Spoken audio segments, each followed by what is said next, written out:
No nosso último sermão em Atos, o apóstolo Paulo estava em Atenas, pregando aos filósofos do mundo antigo, homens cultos, homens refinados, homens bastante orgulhosos da sua sabedoria e dos seus deuses. Paulo anunciou a eles o Deus desconhecido, o Deus criador de todas as coisas, e proclamou que esse mesmo Deus, o Deus em quem nós vivemos, nos movemos e existimos, esse é o Deus que ressuscitou a Jesus Cristo dentre os mortos. Esse é o Deus que agora julga o mundo. Mas o que acontece é que a maioria zomba. E como sempre acontece, quando os sábios rejeitam, Deus se volta para os humildes. Depois de pregar em Atenas, já no capítulo 18, Paulo segue para Corinto, onde ele conhece um casal bastante piedoso, Áquila e Priscila. E com eles, ele deixa um homem chamado Apolo, que era bastante eloquente, bastante zeloso, mas que apenas conhecia o batismo de João, e não conhecia o batismo de Cristo, não conhecia o Espírito Santo. Enquanto Apolo servia em Corinto, Paulo então retorna para Éfeso e encontra ali um grupo de alguns discípulos, 12 discípulos, que como Apolo também conheciam apenas o batismo de João. Eles criam em Deus, eles sabiam razoavelmente quem era o Senhor Jesus Cristo, mas eles ainda não haviam recebido o Espírito Santo. O batismo de João, como sabemos bem, era um sinal preparatório, um sinal transitório. Ele chamava o povo da antiga aliança ao arrependimento. Chamava o povo da antiga aliança à confissão dos seus pecados. E apontava para aquele que viria. Jesus Cristo, nosso Senhor, o Messias. Mas agora Cristo já veio. Agora Cristo já morreu e ressuscitou. Agora Cristo já instituiu o seu batismo na grande comissão, como sacramento da nova aliança. É o selo da adoção, o selo da entrada na família de Deus, o sinal de uma nova vida. Uma nova vida no Espírito Santo, uma aliança perpétua com o Senhor. Assim, o que acontece é que Paulo instrui esses discípulos nessas coisas, batiza eles no nome do Senhor Jesus Cristo e ora por eles. E o que acontece é que o Espírito Santo desce sobre aqueles discípulos e eles começam então a falar em línguas, em idiomas, e começam a profetizar. É uma espécie de Pentecostes local, o que está acontecendo em Éfeso. Éfeso, meus irmãos, era uma cidade dominada pelo culto a uma deusa, a deusa Diana. Mas agora, o que está acontecendo é que aquela antiga cidade pagã está começando a ser transformada. Está começando a ser iluminada pela luz do Evangelho. E acontece, de fato, um novo Pentecostes, um novo começo naquele lugar. A partir daí, vemos que Paulo ensina na sinagoga por 3 meses, enfrenta alguma ou considerável oposição, e depois ele passa 2 anos ensinando diariamente na escola de um homem chamado Tirano. Não era o homem que era tirano, mas o homem chamado Tirano, que possivelmente era um professor ou um filósofo do tempo. Essa escola é o que nós poderíamos chamar de o primeiro instituto bíblico, ou o primeiro seminário cristão. O primeiro instituto bíblico. Paulo passa 2 anos ensinando naquele lugar. E o que acontece é que, ao longo desses 2 anos, a palavra de Deus cresce, a palavra de Deus se espalha tanto que o texto chega a afirmar que todos aqueles que habitavam na Ásia ouviram a palavra do Senhor. Durante esses 2 anos, Paulo ensinou constantemente, todos os dias, e o texto destaca, todos os que habitavam na Ásia ouviram a palavra do Senhor. Mas é então, meus irmãos, passadas essas coisas, então é que acontece algo impressionante. O poder de Deus começa a se manifestar de tal forma que até mesmo lenços e aventais, nos quais Paulo havia encostado, agora eram usados para curar enfermos e para expulsar demônio, libertar endemoniados. Isso certamente parece estranho para nós, especialmente no nosso contexto, onde vemos bastante misticismo. Parece estranho para nós, mas é profundamente simbólico. Cristo está verdadeiramente limpando a casa. Cristo está limpando e purificando a casa. Nos evangelhos, expulsar demônios era um sinal de que o reino havia chegado. Um novo rei chegou. E agora em Atos, acontece a mesma coisa. O domínio de Satanás é quebrado e a cidade está sendo liberta. Não apenas algumas pessoas, alguns indivíduos isolados, mas a cidade estava sendo liberta. E é nesse ponto, meus irmãos, que a história ganha um episódio marcante. Um episódio totalmente marcante. O texto nos diz que havia em Éfeso alguns judeus itinerantes, exorcistas profissionais, que andavam pelas cidades tentando expulsar demônios. E o que acontece então é que, ao ouvir falar da autoridade de Paulo e do poder do nome de Jesus, esses exorcistas pensam: olha só, se o nome de Jesus funciona para Paulo, deve funcionar para nós também. Se o nome de Jesus funciona para Paulo, se Paulo detém essa autoridade no nome de Jesus, por que nós não também? Entre eles, havia 7 filhos de um sacerdote judeu, chamado Seva. Eles entram numa casa, onde o homem estava possesso por um espírito maligno, e então eles declaram: conjuramo-vos por Jesus a quem Paulo prega. É até engraçado, meus irmãos. Eu ordeno que você saia em nome do Senhor Jesus Cristo, a quem Paulo prega, não a quem nós pregamos. No nome de Jesus, a quem Paulo prega. E olha só, para surpresa desses exorcistas, vejam a resposta do espírito maligno. A Jesus eu conheço. Eu sei quem é Paulo, demônio falando. A Jesus eu conheço, eu sei quem é Paulo, mas quem são vocês? Quem são vocês? Quem vocês pensam que são? A quem vocês estão querendo enganar? A quem? E então o homem possesso salta sobre eles. Veja só, não bastava a humilhação no discurso, mas o demônio salta sobre eles, domina a todos, espanca aqueles homens de tal forma que eles fogem feridos e pelados. Tamanha a humilhação daquele demônio. Eu ordeno que você saia em nome de Jesus, a quem Paulo prega. Mas quem vocês pensam que são? A quem vocês estão querendo enganar? A Jesus eu conheço. A Paulo eu conheço. Mas quem vocês são? Quem são vocês? A lição, meus irmãos, é bastante clara. O nome de Jesus não é uma mera palavra mágica, seja para expulsar demônios ou para alcançar alguma bênção. O nome de Jesus não é uma mera palavra mágica, meus irmãos. Não é uma palavra de poder espiritual para aqueles que não têm nenhuma comunhão com Ele. Para aqueles que não têm comunhão com Jesus, o nome de Jesus não significa nada a não ser julgamento, a não ser juízo. Os filhos de Seva queriam usar o nome de Cristo, mas nem sequer conheciam o Cristo do nome. Os filhos de Seva queriam o poder de Jesus, mas não queriam o senhorio de Jesus.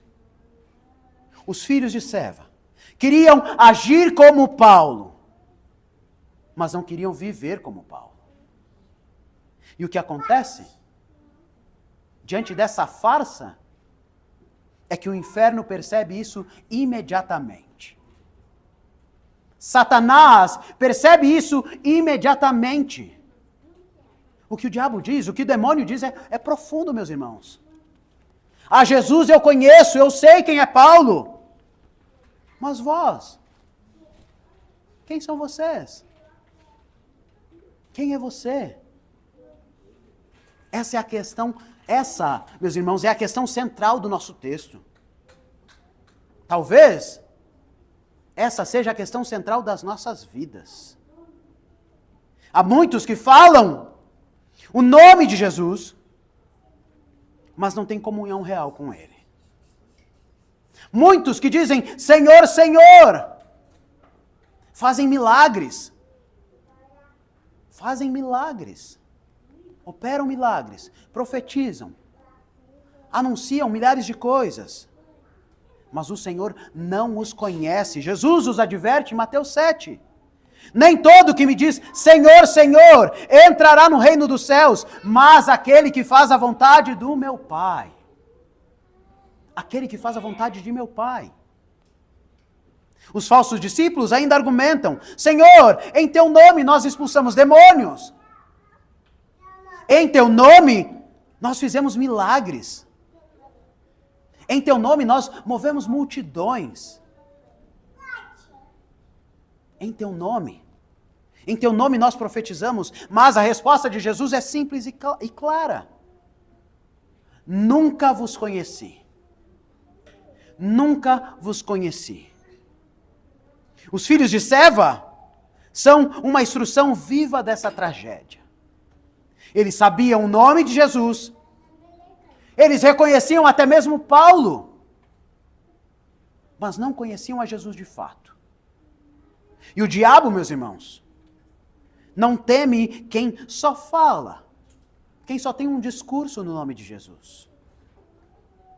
O diabo teme aqueles que vivem sob a autoridade de Jesus. Ele reconhece os que pertencem a ele. O inferno sabe quem é Jesus e sabe também quem são aqueles que andam com ele. Portanto, meus irmãos, nós e o mundo não podemos enganar nem a Deus, nem mesmo o inferno. Nem mesmo os céus, nem mesmo o inferno, nem a Deus, nem a demônios. Paulo era conhecido nos céus porque era um servo fiel. Mas ele também era temido no inferno, porque ele vivia debaixo da autoridade de Cristo. Ele era temido no inferno, meus irmãos. Nos últimos tempos, se desenvolveu um tipo de fé que é bastante sensível. E por vezes, que concede algum tipo de autoridade e poder a Satanás, que não é legítimo, que não é verdadeiro. O discípulo reconhece, o demônio o reconhece a Paulo, porque via nele a marca da autoridade de Cristo. E aqui, meus irmãos, aqui está o ponto central para nós. Central. Nós somos o povo santo de Deus. Estamos aqui para cultuar ao Senhor. Estamos aqui manifestando a nossa fidelidade ao Senhor. Mas será que o inferno nos conhece?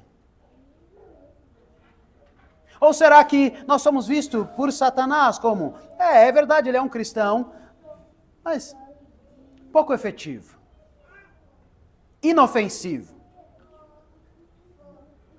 Será que é dessa forma que o inferno nos enxerga? É verdade, ele é um cristão, mas ele está confortável, ele está atento a outras coisas. Quem já leu Cartas de um Diabo ao Seu Aprendiz? Quem não leu, deve ler. Mas sabe bem a estratégia de Satanás. Deixa ali, ele está confortável. Não está incomodando ninguém. Somos o povo santo de Deus, mas será que o inferno nos conhece? Será que os anjos e demônios olham para a nossa vida e temem? Ou será que nós é que estamos tremendo diante dessa oposição? Será que diante das trevas O nosso testemunho espiritual é notório? Ou será que nós não temos testemunho nenhum? Testemunho nenhum diante de Satanás. Depois desse episódio, o que acontece é que a cidade inteira se enche de temor. Vejam só, depois desse episódio, depois que esses homens saem nus e feridos da frente de Satanás, depois de terem sido humilhados, o que acontece não é que Satanás é engrandecido, mas é Jesus. O que acontece é que a cidade inteira se enche de temor, o nome de Jesus é engrandecido, de forma que muitos que praticavam ocultismo passaram a vir confessar os seus pecados publicamente. Eles começam a confessar os seus pecados, eles trazem os seus livros de feitiçaria, livros caros, livros valiosos. E o que eles fazem? Eu vou vender ali para o sebo. Eles queimam imediatamente. Eles queimam imediatamente. O texto nos diz que o valor total equivalia a 50 mil denários, meus irmãos. Um denário era o equivalente a um dia de trabalho de um trabalhador comum. Se nós considerarmos uma média de R$50, um dia de trabalho, seria o equivalente a R$2.500.000. Era o que valia esses livros. Reais. Uma fortuna, meus irmãos. E eles simplesmente queimam tudo. Eles queimam tudo, pois consideraram isso como nada, comparado à riqueza que é conhecer a Jesus. Essa foi a resposta imediata. Eles confessaram seus pecados publicamente. Eles pegaram seus livros de ocultismo, de magia, de paganismo, e eles queimam absolutamente tudo. R$2.500.000 em livros. Porque eles entendiam que aquilo era nada se comparado à riqueza que é conhecer a Jesus Cristo. O que está acontecendo aqui, meus irmãos, naquela cidade, é uma imagem do Evangelho triunfando sobre a idolatria. O poder de Cristo liberta, e quem é liberto não negocia mais com o pecado. Quem é verdadeiramente liberto por Cristo não negocia mais com o pecado, não negocia mais com Satanás, não negocia mais com falsos prazeres. As pessoas entenderam que elas não podiam ter dois senhores, não podiam invocar o nome de Jesus e continuar alimentando os ídolos dos seus corações. Não era mais possível. Não era mais possível anunciar, invocar o nome de Jesus e continuar alimentando os ídolos dos seus corações. E então Lucas conclui o trecho dizendo: assim, diante de todas essas coisas, a palavra do Senhor crescia poderosamente e prevalecia.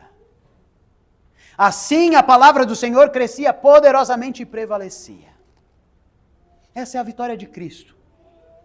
Os demônios recuam, os ídolos são queimados e a palavra prevalece. Os demônios recuam, os ídolos são queimados e a palavra prevalece. Assim, meus irmãos, para concluir, o que de fato essa história, essa simples, pequena história, nos ensina sobre como nós devemos viver hoje. E eu quero trazer 3 aplicações bastante práticas, derivadas do nosso texto. A primeira delas é que não basta saber sobre Jesus.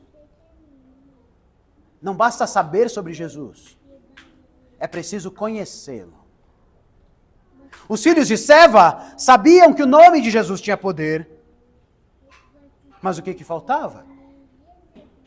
Eles não eram discípulos. Eles não tinham comunhão com Jesus. Eles não tinham comunhão com o Senhor. Hoje, Nós conhecemos muitos cristãos nominais. Eles falam de Jesus, eles frequentam a igreja, talvez eles até deem ofertas e dízimos, mas eles não se submetem a eles. Não se submetem a ele. Há muitos cristãos nominais que falam de Jesus, frequentam a igreja, mas não estão dispostos a se submeter a ele. Conhecer a Cristo, meus irmãos, não é apenas repetir palavras, mas é viver debaixo do seu senhorio. Conhecer a Cristo não é apenas repetir palavras, não é encarar o nome de Jesus como uma palavra mágica. É viver debaixo do seu senhorio. É amá-lo, é obedecê-lo. É andar com ele, meus irmãos. Conhecer a Jesus é andar com Jesus. A fé verdadeira não é uma fé teórica. É uma fé relacional. Quem conhece a Cristo ouve a sua voz, carrega a sua cruz e obedece à sua vontade. Esse é o discípulo de Cristo. Aquele que conhece a sua voz, aquele que carrega a sua cruz e aquele que obedece à sua vontade. Esse é o cristão. Esse é aquele que coloca terror em Satanás. E essa é a postura que nós devemos assumir, meus irmãos. De fato, nós viemos para tocar o terror no reino das trevas. É para isso que Deus nos fez. É para isso que Deus nos dá filhos. Para que eles sejam ameaças para o reino das trevas. Essa deve ser a nossa postura.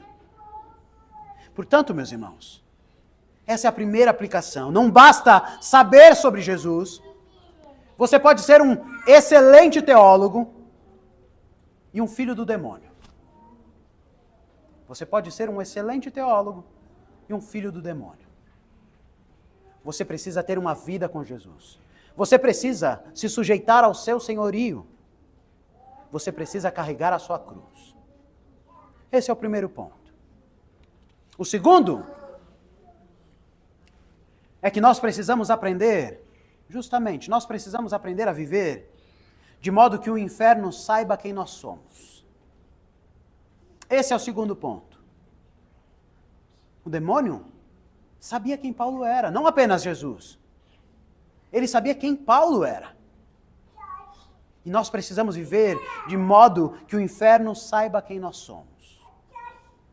O inferno reconhece os verdadeiros filhos de Deus. O diabo teme uma mãe piedosa que ora pelos seus filhos. E há uma frase de um pastor que ele diz que as orações de uma mãe são mais poderosas que uma bomba nuclear. As orações de uma mãe pelos seus filhos, as orações da mãe são mais poderosas que uma bomba nuclear. O diabo teme uma mãe piedosa que ora pelos seus filhos. O diabo teme um homem que lidera a sua casa em fidelidade. E não teme o mundo. E não teme até mesmo desagradar aqueles ao redor. Mas que faz o que tem que fazer, como liderança do lar. O diabo teme um homem que lidera a sua casa em fidelidade. O diabo teme o jovem que resiste à imoralidade, que busca a pureza, que busca ativamente a pureza. É isso que o diabo teme.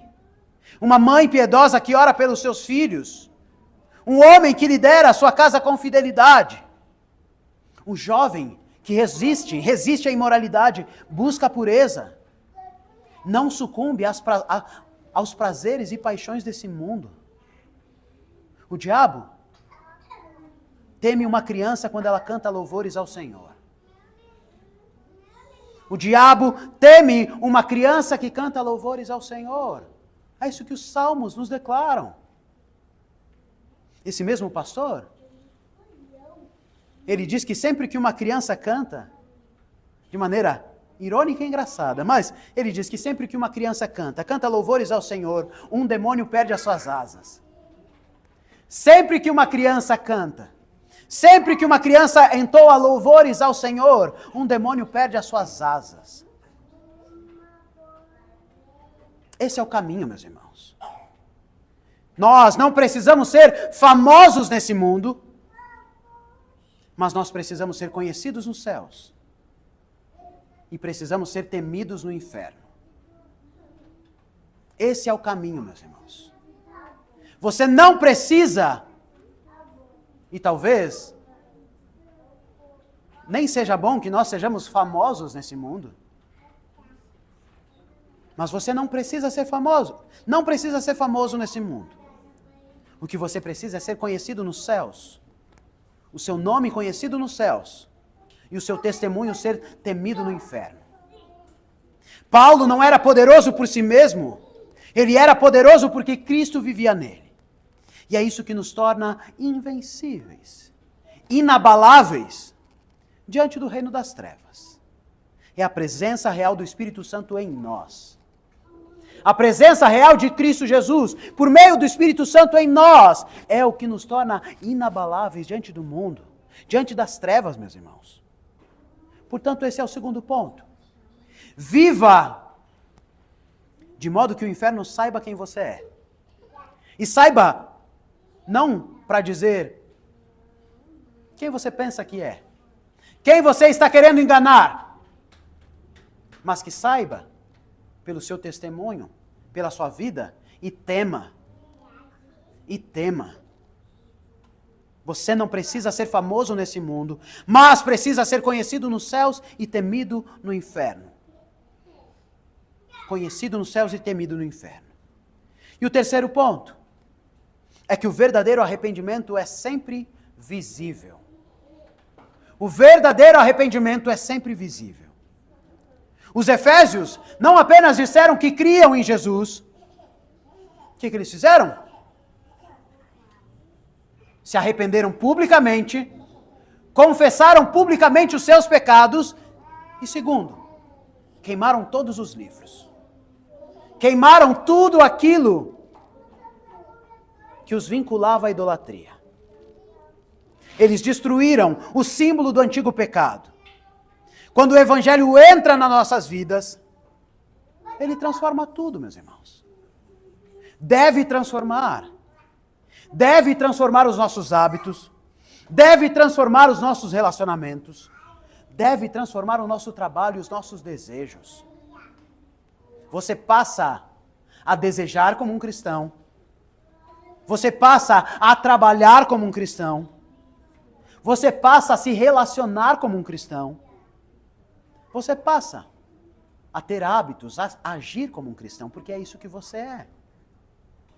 Os efésios não apenas disseram que criam, eles confessaram os seus pecados publicamente e queimaram os seus livros. Mesmo valendo o equivalente a 2 milhões de reais. É fácil, meus irmãos, dizer: eu mudei. Agora eu sou cristão. Agora eu percebi o quão bom Jesus é comigo. O difícil, que é verdadeiramente difícil, é tocar fogo naquilo que te escraviza. É fácil dizer que somos cristãos, o difícil é tocar fogo naquilo que nos escraviza. Pode ser várias coisas. Péssimos hábitos, vícios, nossa carreira, várias coisas. O coração do homem é uma fábrica de ídolos. Calvino afirmou. É fácil transformarmos qualquer coisa legítima em um ídolo.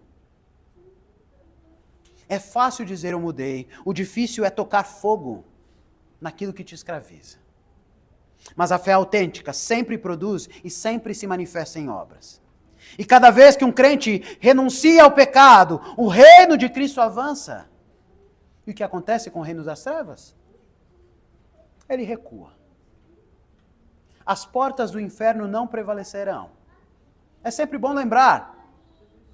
São portas. Elas estão paradas. Quem está avançando é a igreja. O que a igreja tem que fazer com as portas? Derrubar. As portas do inferno não prevalecerão contra a igreja. A igreja avança e derruba as portas.